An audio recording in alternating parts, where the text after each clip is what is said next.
Sareng kanca-kanca saking Putra Wijaya kasuwun jengkar saking Sasana Palenggan setunggal Widyawati Akamsi alias Adesi, anak kampung sini, anak desa sini. Sherlina Azhara Putra Wijaya, monggo kanca.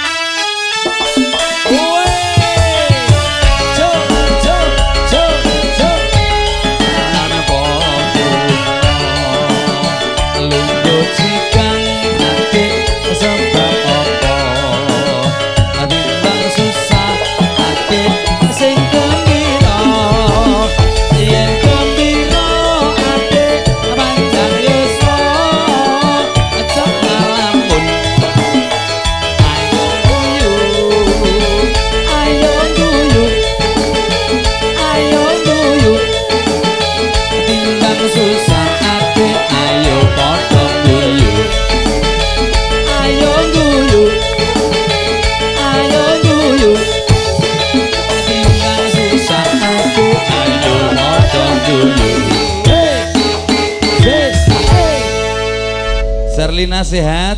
Alhamdulillah. Alhamdulillah. Mas Mumut sehat? Sehat nondo. Tenane. So tekan kelampisan gini ki sehat genah no. Ya, pirang jam Thomas perjalanan? Perjalanan ya sekitar 45 menit kurang luwih nek konggon aku. Nek konggon aku sak jam. Yo.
duwe kanca pinter joget.